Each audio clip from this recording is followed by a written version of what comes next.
Ernie Parsons, having been found guilty by a jury of your peers. I didn't see any jury. Well, they was around. Anyway, what difference does it make? You gunned down Wendy Jones, and he was one of our most beloved and respected citizens. I heard he was the town drunk. Well, now that he's dead, he's one of our most beloved and respected citizens. I don't care who he was. I didn't kill him. You've got the right to hear a few words from a preacher. Unfortunately, our preacher's out of town, but luckily, we got Farley Millard here, and he's a feed and grain salesman, and he owns a Bible. No, thanks. Now, what does that mean? I don't want any feed and grain salesman praying over me. I don't want anyone praying over me. I don't believe in that stuff. You ready, Max? Look, you got one more inalienable right to speak a few last words, and I mean a few. We don't want one of them things where the cam takes off with a Declaration of Independence. Well, go on. Well, I'd just like to say that this is the lousiest town that I've ever been in. Well, I've met a better class folk in a San Francisco opium parlor. Drunken pool hall bum would be considered too high tone for these parts. And as for your system of justice, well... That's enough. You see what I mean? He was just one breath away from the Declaration. All right, Max. Don't do it! Don't do it! Don't do it! Don't do it! Ed Loach just confessed. He killed Wendy in a drunken barroom brawl about a pregnant Indian squaw. Ed claims Wendy was the father and that he was acting as the avenging angel. Wendy was going to be the father or something? That's what Ed says. All right. Untie him. Give him his gun.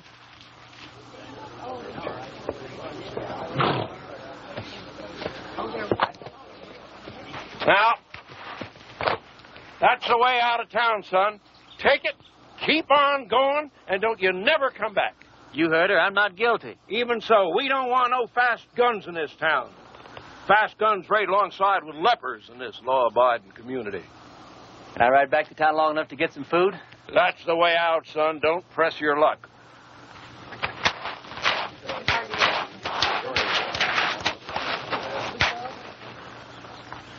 Thanks. Bye. I'm going with you. You don't have to. I'll be back. When? Whatever you do, don't leave town. Wait. Never give up hope. See ya.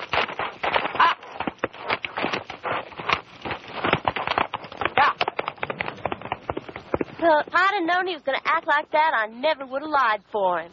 Lied? What? You would have never... What? I don't care. I thought he was cute. There ain't a man around here I'd have as a gift. And he took a bath every so often besides. After him!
Reverend Frank Fleming. Yeah, pleased to know you, Frank. Dear Reverend, everybody in Castle Walk is real excited about you coming here. We ain't had a preacher here in over 3 years. When our last one left in such a hurry, he didn't even say goodbye. He was a pious man, but he had a yellow streak down his back. We're all looking forward to meeting you for the first time. We're all looking forward to meeting you for the first time? I don't know how long you'll be willing to stay, but you'll be welcome every minute of it.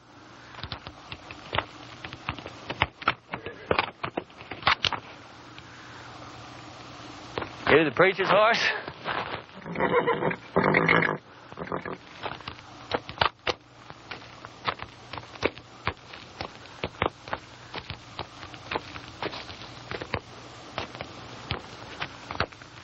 Let's see what you got, pal.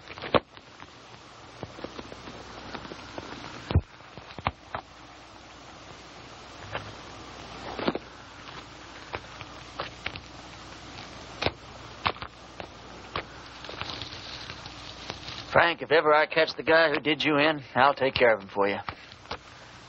In the meantime, I'm going to need your clothes and your horse. I got a posse after me for something I didn't do.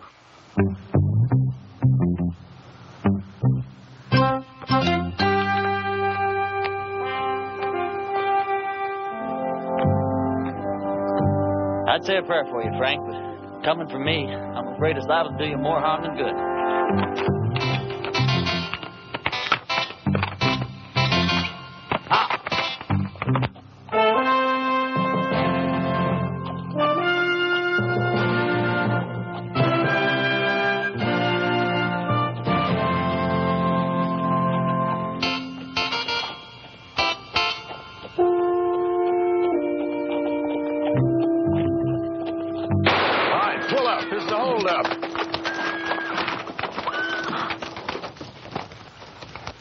Preacher, Percy.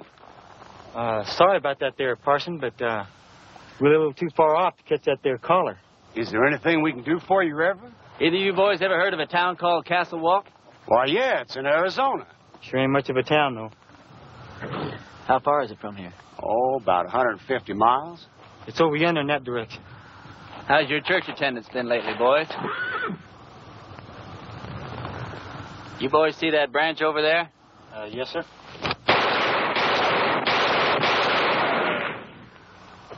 That was four for the Lord, boys. He loves you, but he hates your profession. Yeah, I can see how he would. I want you boys to go and sin no more. We surely won't, Parson. As soon as we can afford not to. Preacher, you being so good with that gun and all, how come you didn't just kill us as we was riding up here? Because you boys are children of the Lord, just as much as I am.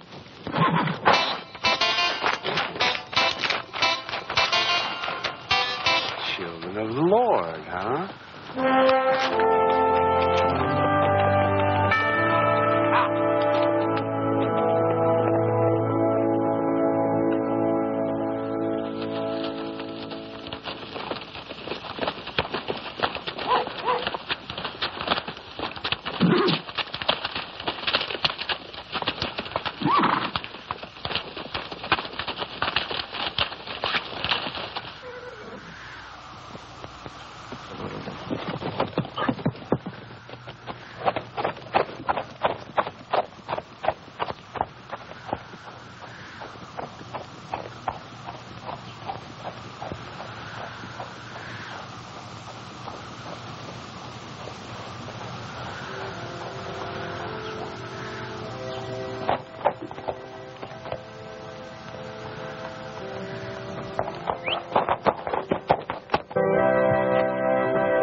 Sorry, Sadie.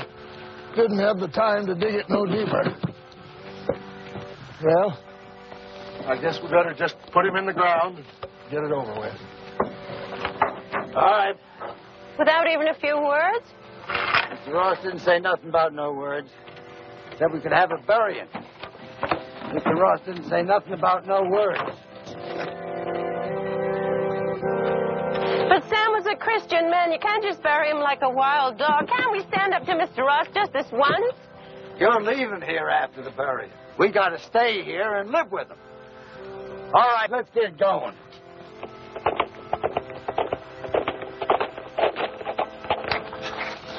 Wait a minute. Is it one of Mr. Ross' men? Looks like a preacher. Well, what do we do now? And I wrote him myself not to come.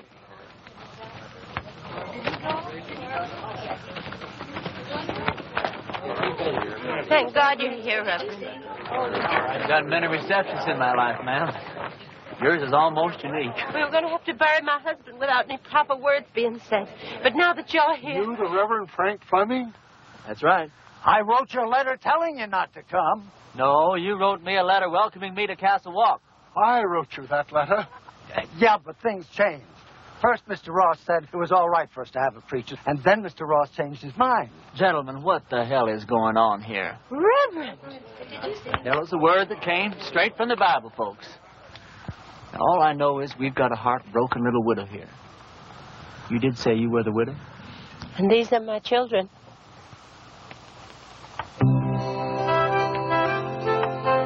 That's a child? She's 18. Oh, she certainly is.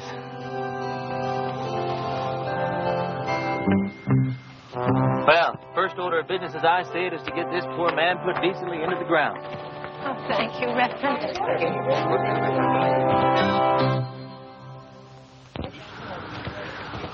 Oh, I don't know what Mr. Ross is going to say about this.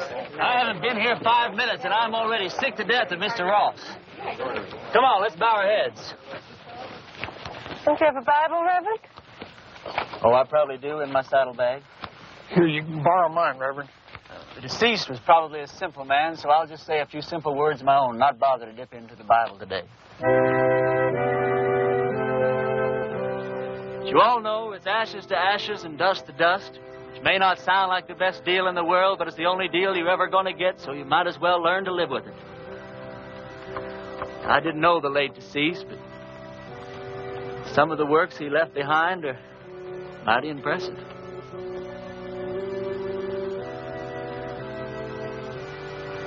Well, what did he die of? He was shot in the back. May the full wrath of the Lord fall on people who shoot other people in the back. It's a rotten, sinful way to make a living. Amen. Amen. We can't thank you enough, Reverend.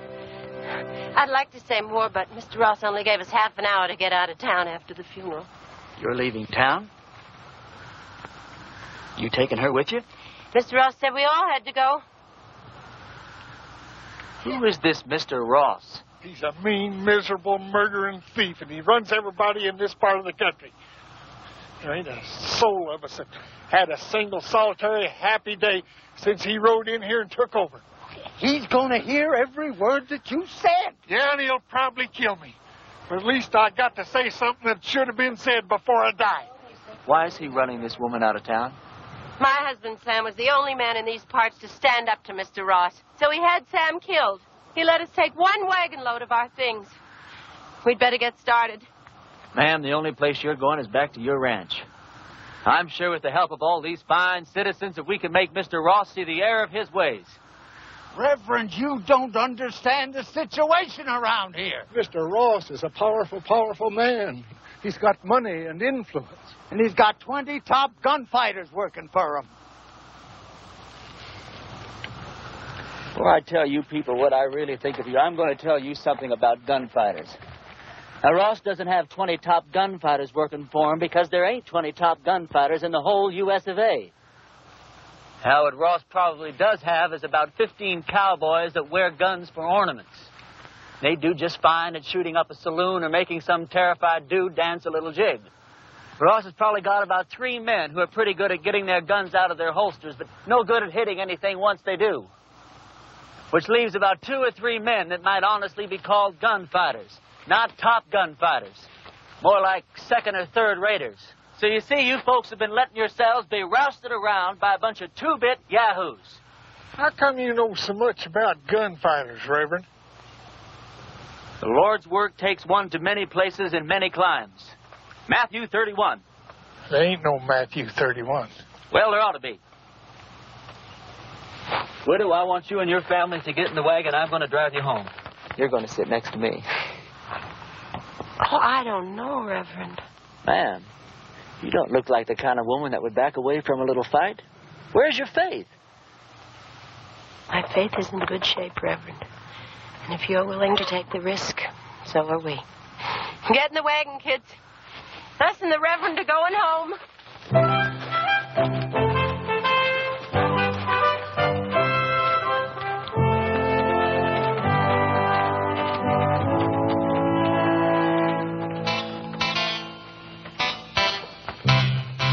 The lives of this family will be on your soul, Reverend. Oh, Reverend.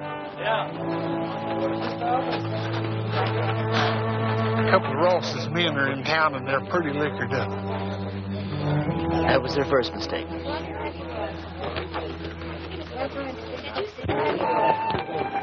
You ride my horse, son. Okay.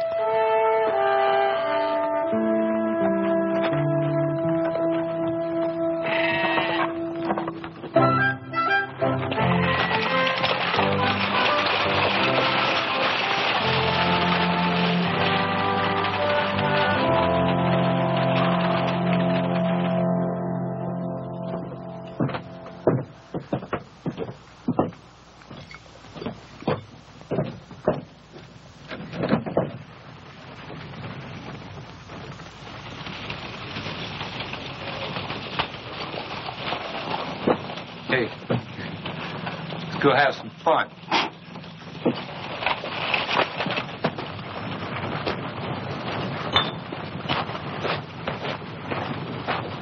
Remember the children, Reverend. Those are just two of the cowboys, ma'am. Who? Where do you people think you're going? Where's the place that Ross would least like us to go? I'd say her ranch. Well, that's exactly where we're going. Wait till Mr. Ross hears about this. Mr. Ross is a skunk of doubtful parentage. Mr. Ross is so low he could walk under a rattlesnake's belly wearing a high hat. And that's what I think of Mr. Ross without ever having met the man. Now, that was indecisive, cowboy. Could have very easily cost you your unimportant life.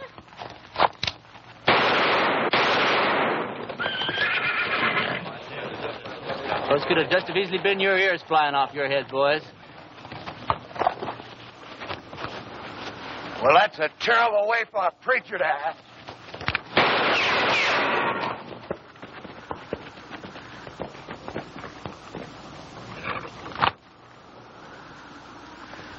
The Lord wants someone to move. He wants them to move.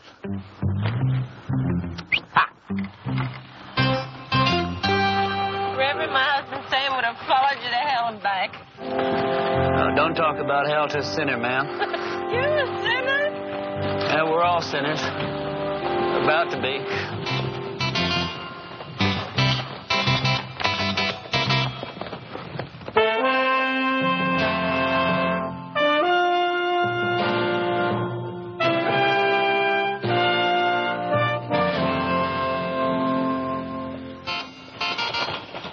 All right, kids, as soon as we stop, I want you to get the wagon unloaded. I want to get this family settled in before dark. You don't mind if I order your kids around a little, do you, ma'am? Reverend, you can do anything you want to. Reverend? Reverend? Oh, yes, ma'am. Reverend, this hole in the back of your coat, it looks like a bullet hole. Well, that'd be my guess, ma'am. You guess? How could a man be shot in the back and not know it? Well, I was carrying that coat over my arm when the shooting took place.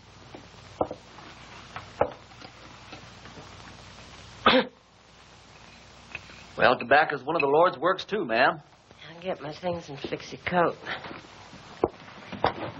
Do you think Mr. Ross and his men are going to come down and get us tonight?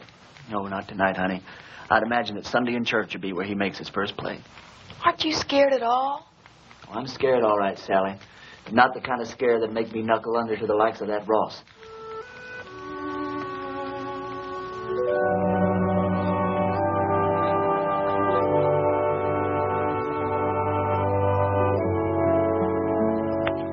thought of a text for your sermon tomorrow, Reverend? Tomorrow? Tomorrow's Sunday. I've lost all track of time the last few weeks. What do you think I ought to preach about? I thought you said the sin of cowardice. Yeah, that's not bad either. Thought you probably had some favorite passage from the Bible to illustrate your point. Oh, I do. Several of them, as a matter of fact. But what's your favorite passage from the Bible that would illustrate that point, man? I think it would be Luke 12. Christ says, "Do you think I have come to give peace on earth? I came to cast fire upon the earth, and would it were already kindled." It says that in the Bible? Well, I told you, Luke 12. Oh, Luke 12. Yeah, that Luke, he really knew how to turn a phrase, didn't he?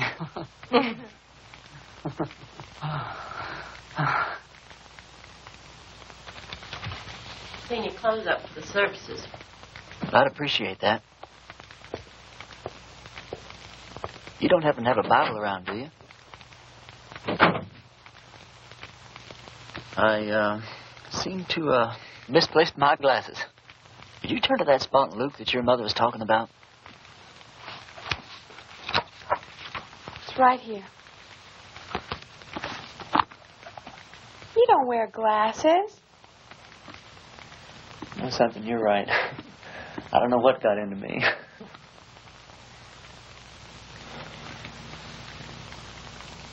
Well, good night.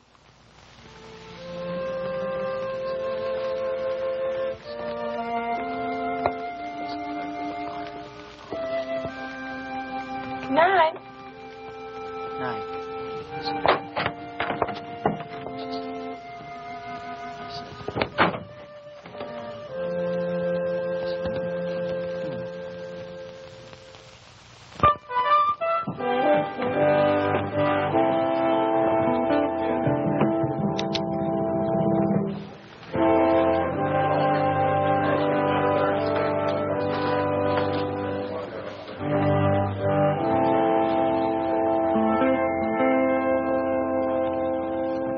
Folks, I'm going to read you from Matthew chapter 10 and verse 34.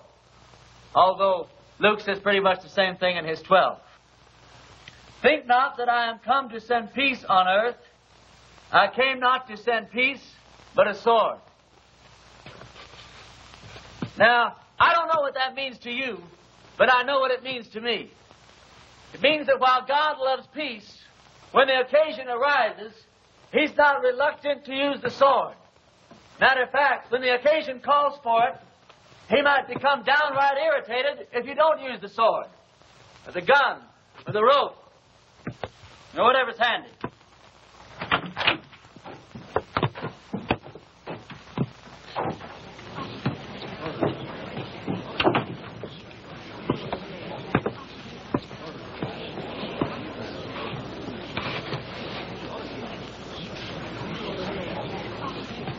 Now, you folks have had a cross to bear here lately, and his name is Ross. They say that people get the kind of lives they deserve, and I guess they do. But when men won't fight for their wives, women, and children, and when their women won't make them fight for what's right, then these people don't deserve any kind of lives at all. That's exactly what you've got.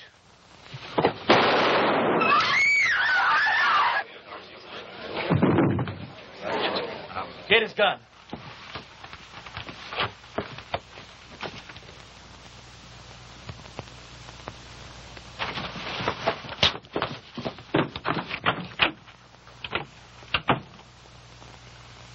Never done it? I don't think you could possibly realize what an awful thing it is to kill a man.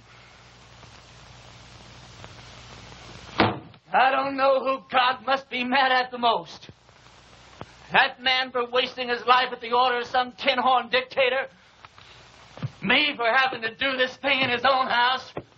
You people haven't quit before the fight even got started. I haven't got the heart for any more church today, that's all.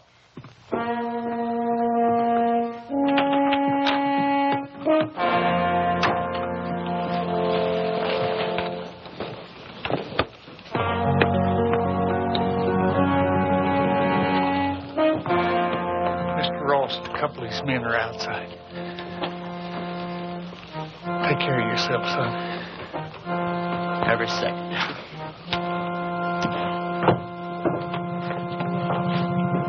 Bring that body outside.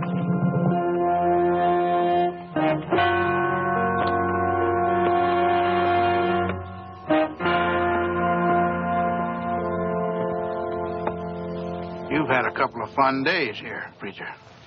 Well, I tell you, Ross, The name is Mr. Ross. The name was Mr. Ross.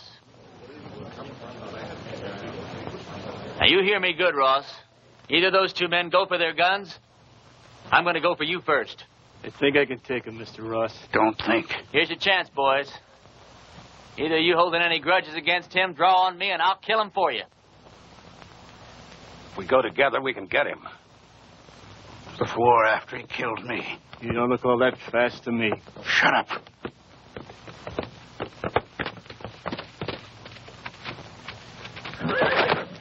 Friend of yours, Ross? All right, preacher. You pulled yourself off a nice little grandstand play for the folks. Now I want you out of town. Who killed Sam Underwood, you or one of your men? I'm going to find out if I have to take the whole bunch of you to pieces. Give me the word. I'm sure I can beat him. We'll go on back to the ranch. I'll be there in a minute. You sure? Now.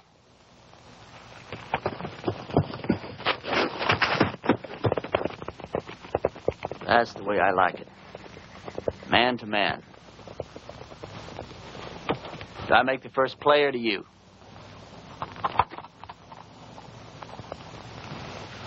I just changed my mind, preacher. I don't want you out of town. I want you right here where I can get you anytime I want you. Service is next Sunday at 10 o'clock, and there's a 4-bit fine for being late.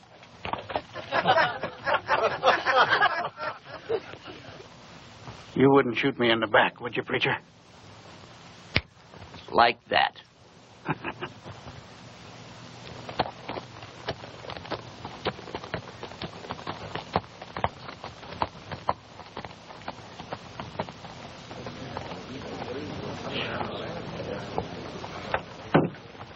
Any of you folks think your preacher doesn't deserve a drink after the events of this morning? Well, we just don't believe in the same God, that's all. Some of you boys plan him, will you? Don't you feel a little strange having a drink with your preacher on a Sunday morning? No. How come? You know, about 10 or 12 years ago, I took a trip up to Cheyenne. Come across this altercation between a 19-year-old kid and one of the top gunslingers in that part of the country at that time. This kid, he didn't want no part of the fight, but this gunny was drunk. And he kept at it, and finally the kid had to go for his gun or get blasted right there in his tracks. It was plumb pitiful. How? This kid was the fastest thing I ever seen. Caught that gunny flat-footed. Why, he was dead before God got the news. I inquired around, found out this kid's name was Ernie Parson. Ernie, what are you doing here in Castle Walk dressed up in that preacher's outfit? It's a wrong guess, Billy. You know, once you've seen a top man handle himself in a gunfight, you never forget one little detail. What are you on for, anyway? Doesn't matter. I didn't do it. They'll hang me just like I did if they catch me. Did you kill Frank Fleming? Oh, of course not. Came across his body in the hills, and he was already dead. I was half starved, no place to go, so I took his clothes and horse and came here. All right. I'll ride back to the ranch, tell the widow and the kids goodbye, and then I'll move on. Why, Lee, you're the answer to our prayers, Ernie. No, I'm not, Billy. Don't let these clothes fool you. God moves in mysterious ways, boy.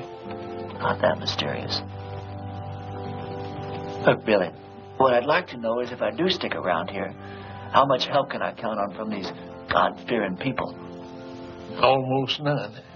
Almost none? None.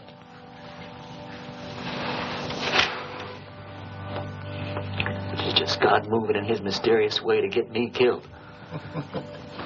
God will smite the sinners of Castle Walk just as surely as he smote the Philistines. Smoke. For the time is at hand when you will hear of wars and rumors of wars. Be not afraid, for this must first take place. Nations will rise against nations, and kingdoms against kingdoms. Not a head on your hair, or a hair on your head will perish.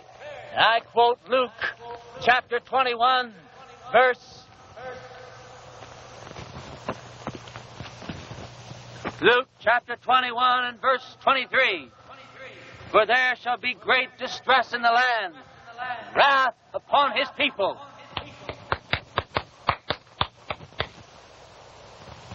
I brought you some lunch. I didn't know preachers had to practice. Well, it's either that or watch the collections fall off. Huh? Oh, that's a real bad joke I stole from the Methodists. Oh. Does your mother know you came out here alone? I don't know. Why? Well, you're a very attractive young girl. Almost too young, as a matter of fact. Most of the girls around here are married by the time they're 13 or 14. 13, huh? Well, I'll have to look into that. Why? They're the lucky ones. Even if they don't get a trip to Phoenix out of it. Is that the price of marriage around here, a trip to Phoenix? No, but it sure doesn't hurt. Look, do I have to keep on calling you Reverend? Oh, no. Call me Ernie. Ernie? My full name's Frank Ernest Fleming. All my good friends, they call me Ernie. Is there anything in your faith against marriage? No, not in my faith.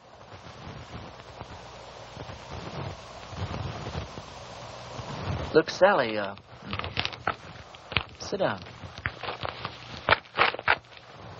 This conversation isn't going in exactly the direction I'd planned. I mean, you know, marriage is just fine. I was real glad that my parents believed in it.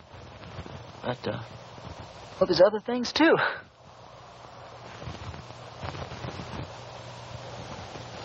You don't know what I'm talking about, do you? I know what you're talking about. Let's see. What's the matter? Oh, it's these clothes and this collar. It's just, I'm not going to get anywhere dressed like this. I don't see that it makes much difference. You would if you were dressed like a nun. It's just the wrong outfit for what I had in mind.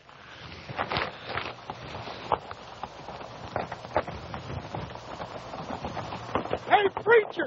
I gotta talk to you! Hi, Sal. Hi. It's real important.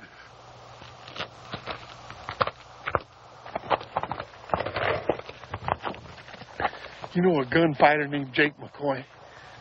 Yeah, I know of him. He's in town. My blessings on him. And he's working for Ross. Is he really good?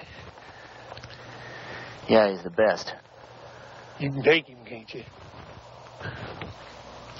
You sure he's working for Ross? Yeah, and he's looking for you. Although he don't know who you really are. Well, that doesn't matter. Or does it? Where's he at now? Well, he's at the men's saloon when I left town.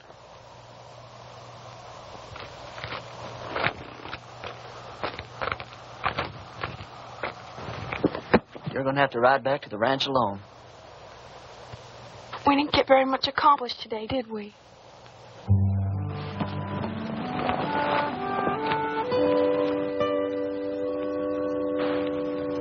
Can't you just feel the ice breaking all around us?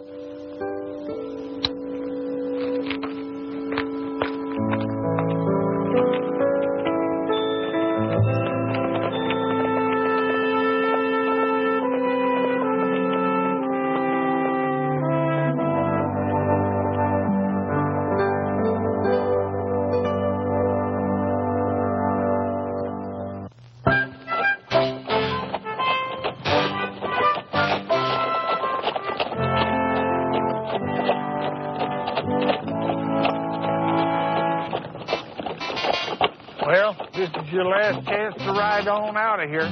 Forget about the whole thing. I can't. I don't know why, Billy, but I just can't.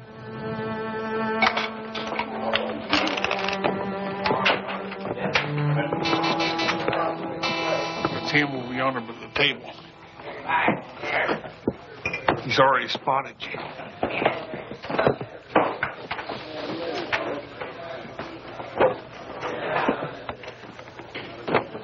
Hello, Jake.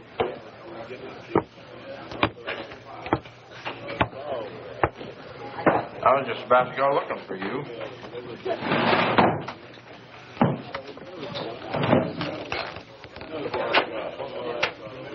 You ever run into Ernie Parsons anymore?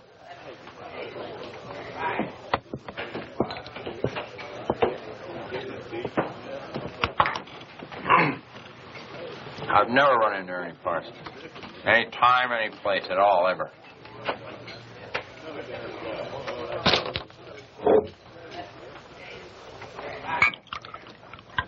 You have now. You?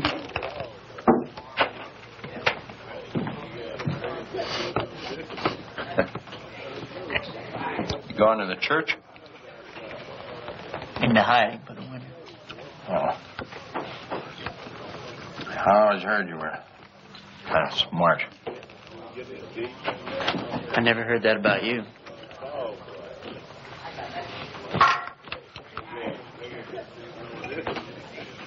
Look, are we really going to have to go through with this thing? I got $1,000 in my pocket. And the girl waiting for me in Boulder City says I gotta go through with it. You all that sure you can beat me? You all that sure I can't? Anything I hate is a stupid, senseless fight. Come on.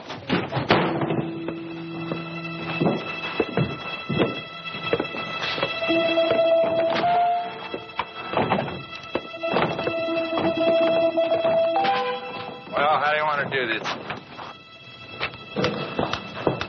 Billy, when we get in position, flip a coin. When it hits the ground, we go for our guns, all right? All right. Jake, one of us is going to die, and it's not going to prove a thing. Sure it is, Ernie. It's going to prove which one of us is a fool to call himself a gunfighter.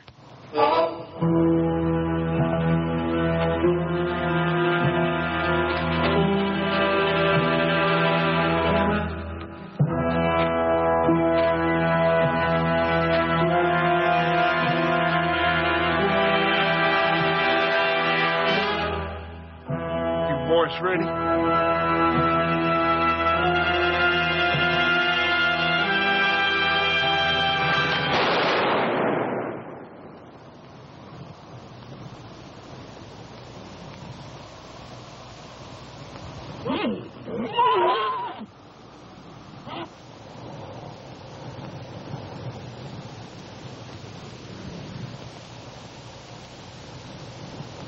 Are you hit?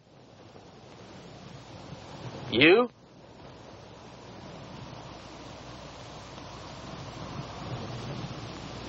Did you ever miss from this distance before? Never. Me neither. Want to try again? No. No, I think somebody's trying to tell us something. You put your gun away. I'm going to get on my horse and get out of this place.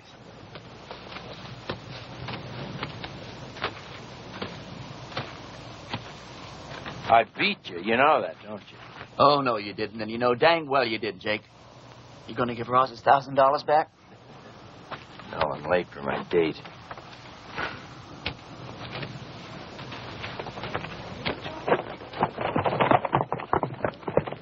You folks see those bullets hit? I don't think it hit anywhere, Reverend. That's just plain silly.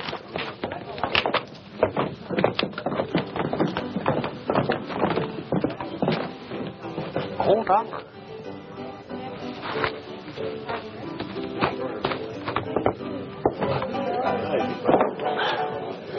This is how those stupid legends get started.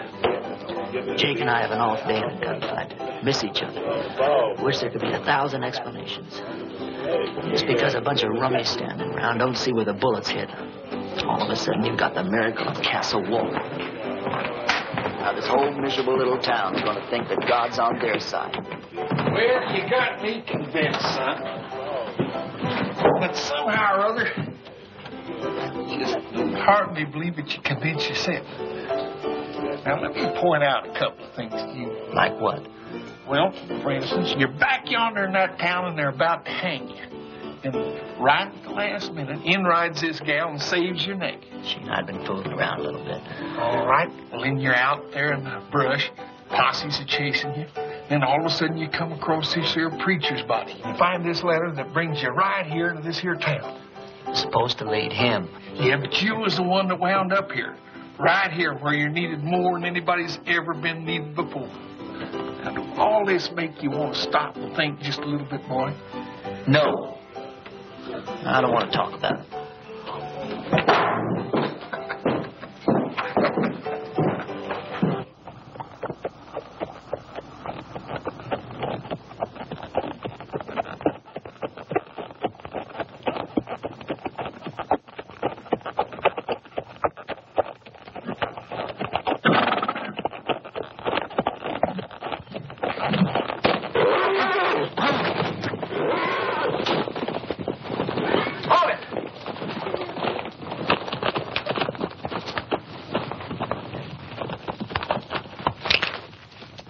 You should have listened to me when I told you to get out of town.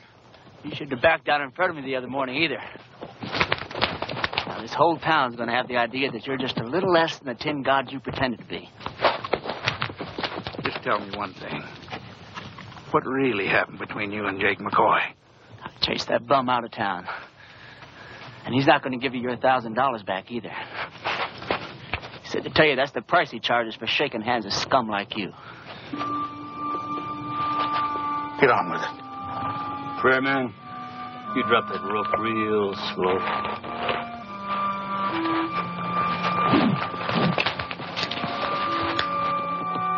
Drop it.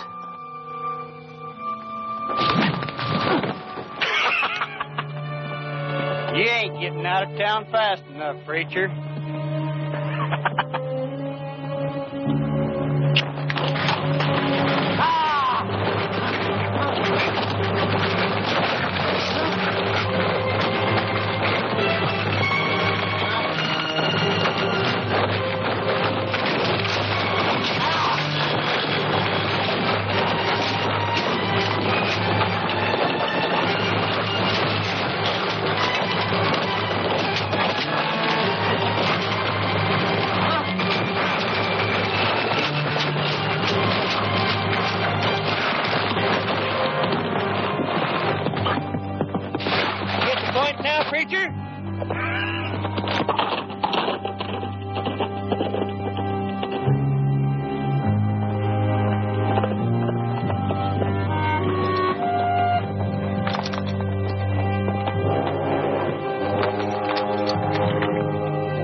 Bunkhouse of our ranch. I thought it would scare the kids if they saw you like this. How'd you find me? When you didn't come home last night, I set out to look for you.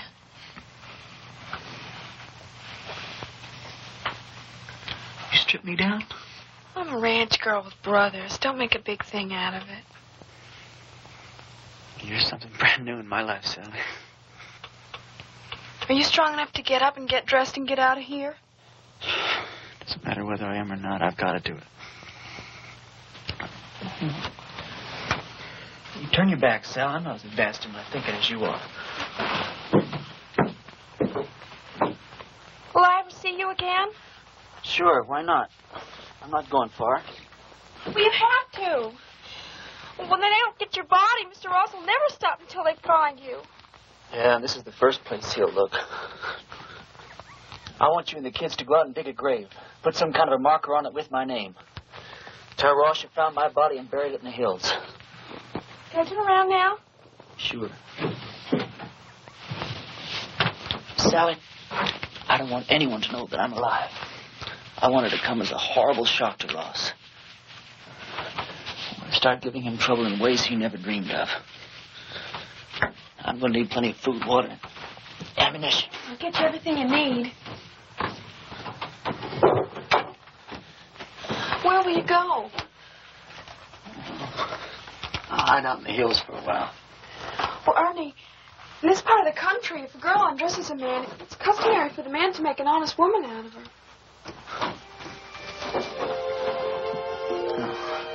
I'm sure that's true in every part of the country.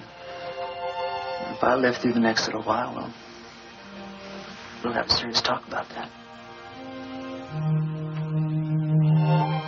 What's the matter?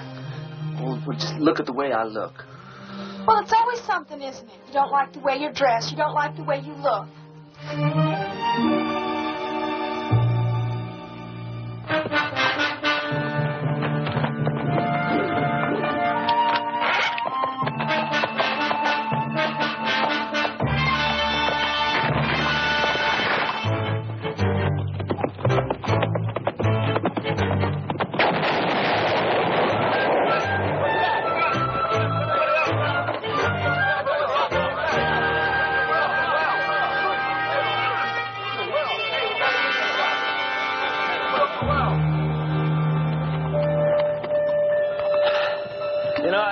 There's a bunch of outlaws operating up in these hills.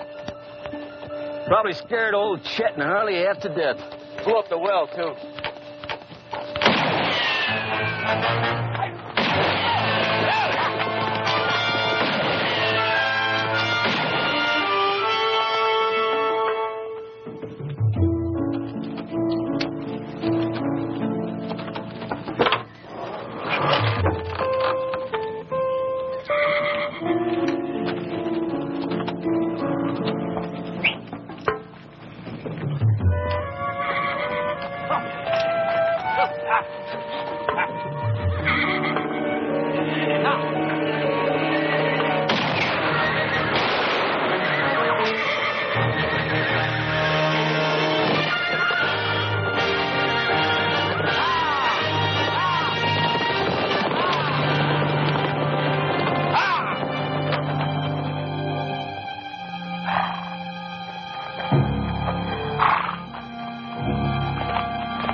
There must have been 15 or 16 of them.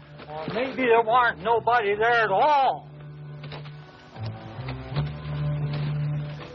What do you mean? Dragging a preacher through the cactus. Them people don't have to stay dead unless they want to. Everybody in town keeps talking about the preacher's ghost riding through the hills and shooting at every one of Ross's men that sticks his head up. I keep telling them it's the whole doggone idea. Ghosts against them. Sally, didn't you tell Billy? You told me not to tell anyone. Billy, I'm sorry. It's sure good to see you alive, boy. Are you sure it's safe for you down here? Honey, it's been a long time since I've been safe anywhere. Lately, it's been getting worse. Isn't tomorrow Sunday? It sure is. Billy, I want you to ride into town and tell everyone that we're having church services tomorrow morning at 10. I'll do it right now.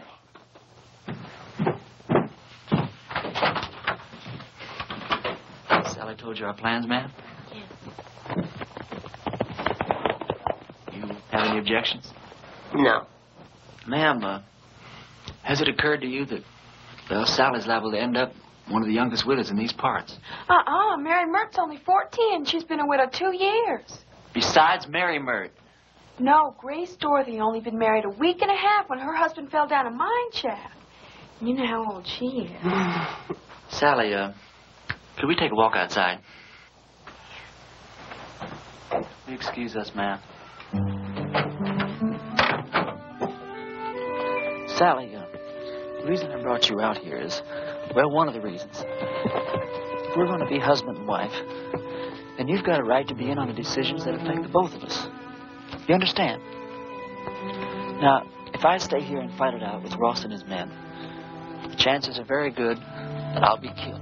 But on the other hand, we could leave here tonight, get married the very first town we come to, go someplace we both like and settle down and just have a wonderful life for ourselves. It's all up to you, Sally. You just say the word. Well, Mom always said never throw yourself in between a man and what he thinks he's got to do. Well, I won't kid you, Sally. I'm a little disappointed in that answer. Oh. No, it's all right.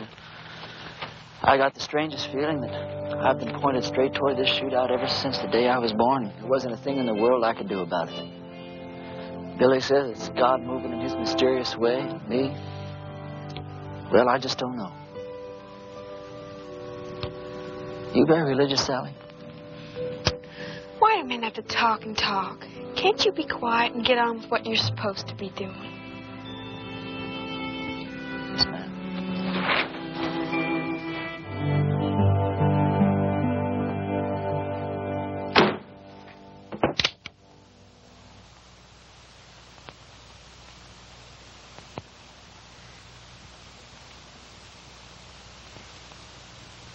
Folks, I'm here today as your preacher and as God's representative. As your preacher, I've stood up to your enemies for you, and all it's gotten me so far is a lot of bruises and a bunch of cactus spines. Now, I understand that a lot of you thought I was dead, and that my ghost was raging through the hills, wreaking my vengeance on Ross and his men. But I want to ask you something. What were your feelings? Were you scared that you might have an angry ghost raging in your hills? Or were you ashamed because not a single one of you came out to see if I was alive or if I might not need some help? Well, I'm warning you people. While you're sitting around waiting for God and me to do your work for you, God just might have some plans of his own. Maybe he's not as angry at Ross as he is at you.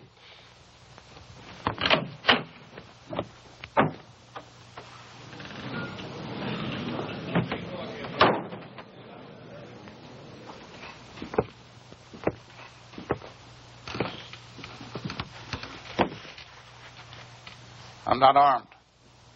Billy, go outside. Take a look around. I came alone. Go on, Billy.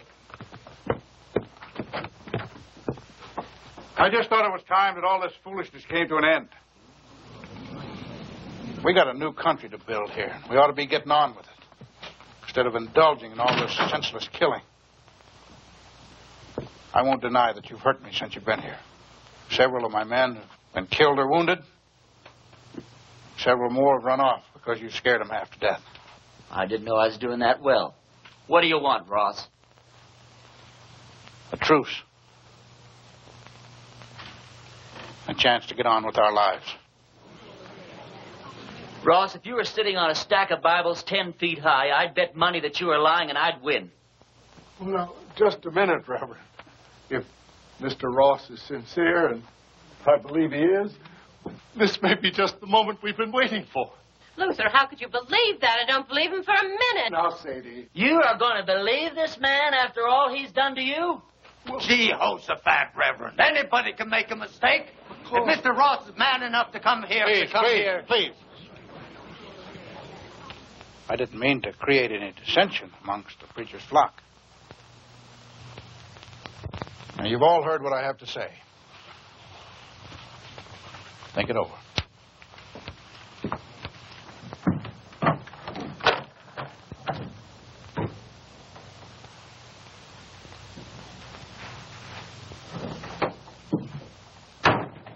Well, I think we ought to accept the proposition. Oh, I think you're right.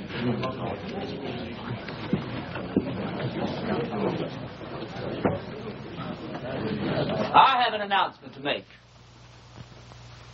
Miss Sally Underwood and I are going to be married tomorrow morning at 11. You're all invited. I don't know. The second the ceremony is over, my wife and I will be leaving this God-forsaken town for good. The ceremony won't take place here in the church. It'll be at the Mint Saloon. You can say what you want about those people at the Mint, but they know why they're there and they do something about it.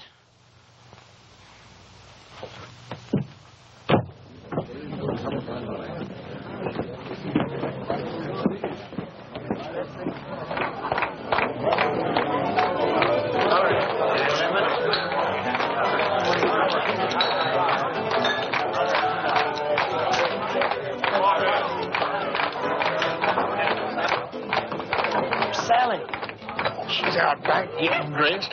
Her mama's with her. Can't take all day with this thing. What's your rush, boy?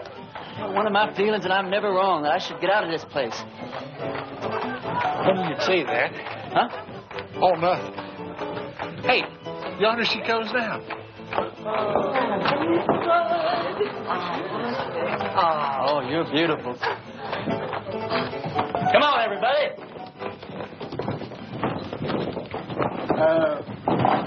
Don't you get the feeling that maybe something's missing here? I mean, who's going to perform the ceremony? You're the only preacher around here. Well, I don't know of any law that says I can't delegate my otherworldly powers. You marry us, Billy. Oh, yes, Billy. I don't know about the legality of all this. Oh, don't mind the legality. It's the spirit that counts. Well, Now, I take Sally to be my wedded wife. You go on from there. well, dearly beloveds, we're gathered here today to unite this couple in holy... What's that? Reverend, you were right. Ross and his men have bypassed the town, and they're circling around, and they're coming in that way. Well, he's let us down again. Hold it down, hold it down. How many men? I counted 14, including Ross. How long before they get here? Not more than 5 minutes. Well, 5 minutes is plenty of time. Go on with what you were saying, Billy. I'll have to get ready for Ross, otherwise I won't stand a chance. We'll have to finish this thing later. All right, folks, this is it. Now you see how much his word means. Ross and his men are coming into town for just one reason, to get me. Because he knows if he kills me, there won't be enough fight left in the rest of you to hold off a bunch of sick old ladies. This thing works two ways. Now, if I can get Ross first, then his men won't have any reason to go on with the fight. So all I'll need is some of you to keep his men pinned down while I take care of Ross.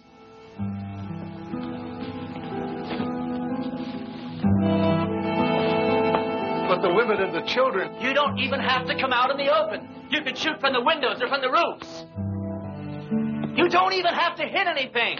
Just shoot fast and make a lot of noise, but keep his men pinned down.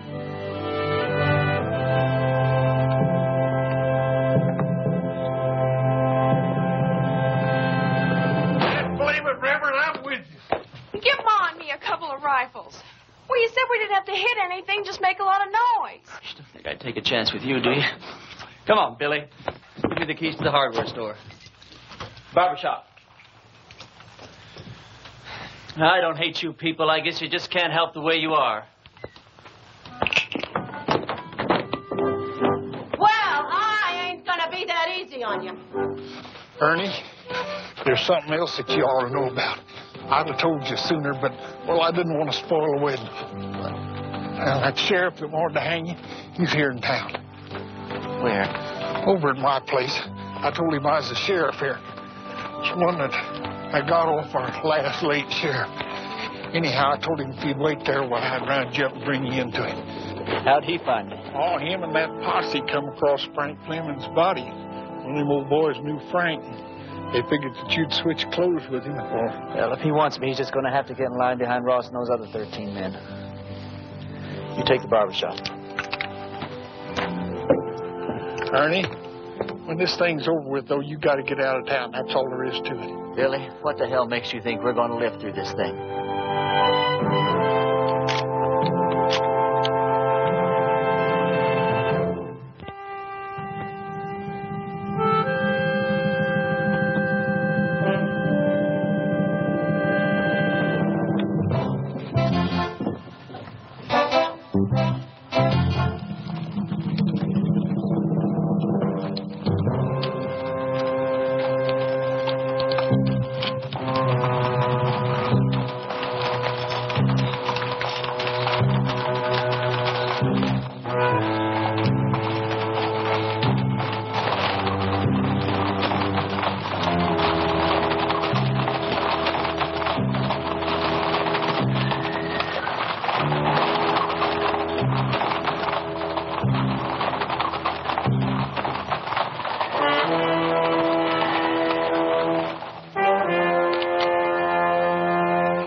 you, preacher.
You all right? Barely. Listen, all you Ross's men. Ross is dead. And anyone who keeps on fighting is going to have to stand trial. How do we know he's dead? Because I'm alive. All right. You heard the man. Sheriff's going to be down here to find out what this is all about. Yeah, I know. Billy, get my horse and meet me out back, huh?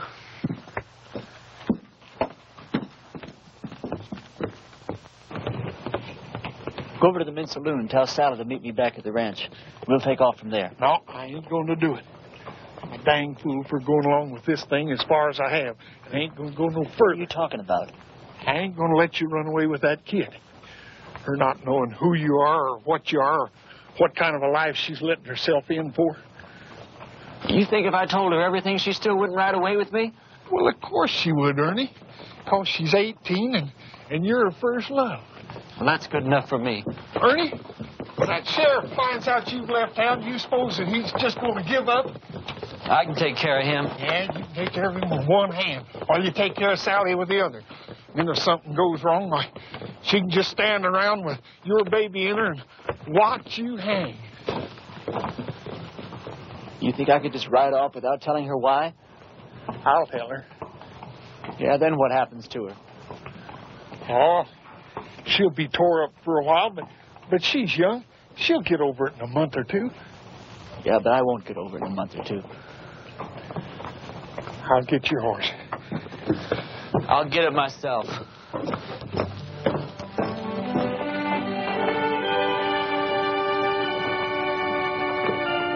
Ernie,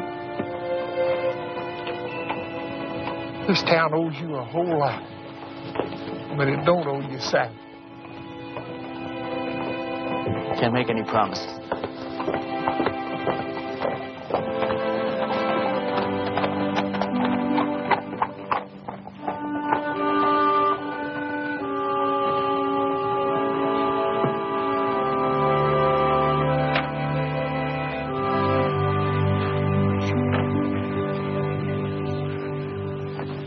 He's all right. He's not hurt, and he'll be here any minute.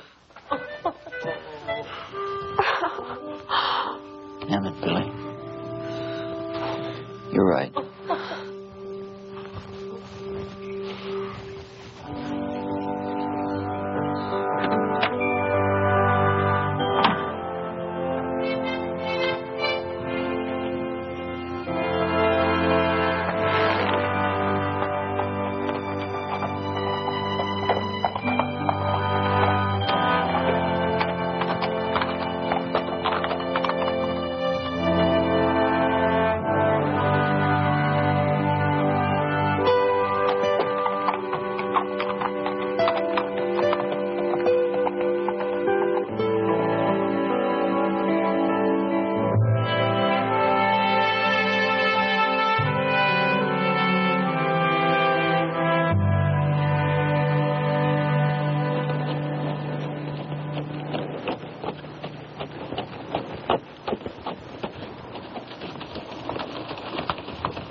Blessings on you, Well, Reverend. thank you.